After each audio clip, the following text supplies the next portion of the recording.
Alright, many of you that are out there probably have never seen one of these or have seen one and don't know what they are. So, this is an inline pump. I believe this one's a 7100 series. Customers go into an 8400 series. This thing originally came with a 1000 series on it, if I'm correct. Some classes only let you run a original pump that came with it. This class, you can run whatever you want. So you see the dual feeds right here, and then returns over here. But what is this guy? There's no oil getting fed to this. So this is called a contained pump. There's a drain that gets tapped into one of the plugs in the bottom or the plate in the bottom, depending on how you do it. And what you do is you fill this up with oil through the fill. That's what this is.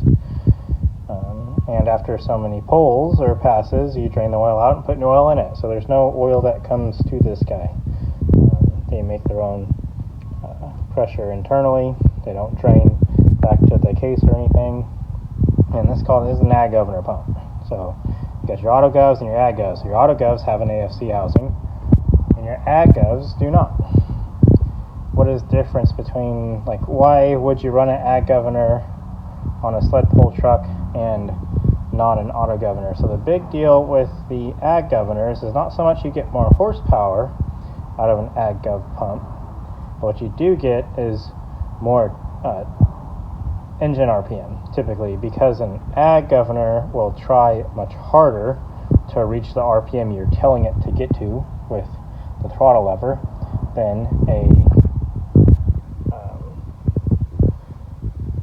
an auto gov will. And it just has to do with how the governor spring system works inside of these. They don't have like a normal flyweight system like you would see on the auto govs. This guy here, I believe, is how you adjust maximum throttle, and the one under here is how you adjust CCs. And I think this is a fine adjustment down here. I had a 3000 series for a little bit. It's been a few years since I've had one, but they all have the same 1, 2, and 3 adjustments on them. One's to adjust the max RPM, one's to adjust the max fuel, and one's like a fine adjustment, I believe, for the governor. So why do they try harder? Well, the big thing is how they load up.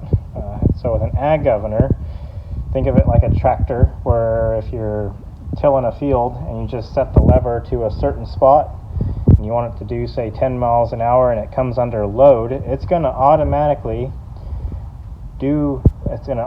increase throttle to hold it at 10 miles an hour. If it was an auto gov, it would start to lug out and you would have to use your foot to keep it at 10 miles an hour. So because of that feature, they try a lot harder to maintain the RPM you're asking from it going down the track, and it typically results in more engine RPM versus an auto gov going down the track, which equates to more tire speed and more mile an hour. So it's not necessarily that it makes more horsepower. Now, if you put these on an engine dyno or whatnot, you're typically going to come out to about the same power level. It comes down to when they're under a sustained load for a duration, these will get more engine speed out of them. The issue with them, running them on the street, is when they come under load, they try really hard. So say you have an automatic and you set it to 20% throttle, and then it shifts to the next gear and it loads up. This thing's going to go way forward in throttle position to maintain that speed. So every time it shifts, you're going to have to manually let off the throttle and then bring the throttle back in. So they're kind of not very street friendly at all, because the more they load up, the harder they want to go. So you can imagine with an auto that's an actual automatic and you forget that the lockup switch is on, and it auto shifts itself all the way up in the overdrive at 1000 RPMs, this thing's going to go full rack, and then it just shuts everything off, because more than likely, if you have one of these, it's full of fuel, it's going to just turn the truck off and the engine off. Yep. RSV is what these are, if I recall. I'm pretty sure these are RSV as far as the designation goes, is ag, and RQV is in auto. So you got your RQV governor systems and then RSV governor systems. But yeah, that's why you usually see these in sled pulling. Mainly is because you get more engine speed out of these at the same throttle position. So if you're at 100% on both the ag and the auto, these typically will fuel harder.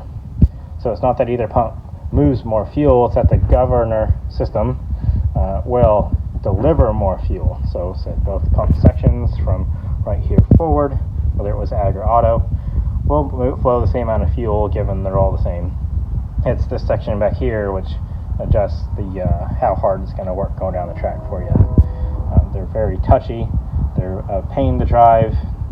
Many have not got to experience what it is driving a 13 millimeter or larger injection pump. They get very, very touchy because minimum fuel quantity to inject is still massive. So you gotta bring them up real slow, or else you'll just flood the system out. If you've ever been to a tractor pull and seen where they're trying to bring them up and then they start to white smoke, or the turbo actually starts to spool down instead of spooling up, that's usually because it's getting overfueled, or the water injection system's kicking on a little early and just shutting the flame down in the thing. So if you guys enjoyed this little video, I know, like I said, many of you don't get to see this. This is the shutdown, throttle, feed, return. This here, down here, is the mechanical diverter. So if the mechanical gets shut down, pulls at the back, and a lot of classes require you to have this lever will pull this, and it'll divert the fuel back to the tank instead of here, and at the same time it'll close the guillotine on the turbocharger to get this thing shut down should stuff go out of hand. You see big blast panels. I can't tell you which tractor this is. Sometimes we get to do work on these, and the big reason why we get to do work on these is we don't talk about who's who and all that fun stuff. But we can show you the injection pump. They're changing it out anyway. So this is a 7100 series case, and they're going to go to a 8400 case. I've been looking at personally some 8400s for the pull truck. I think that would be pretty sweet. But they're pretty pricey. Used 4500. They're not expensive. So very cool. Opportunity to show you one of these guys. I had a 3000 that I could have shown, but at the time we weren't doing videos, so it wouldn't have made a big deal anyways. Now we have one in, you can see it. Like I said, this is called a contained pump, and the oil stays in the injection pump. So you drain them so many pulls, and you refill them through this top. This isn't an adjuster for power or nothing like that. It's just a fill cap. So thanks for watching. Have a good day.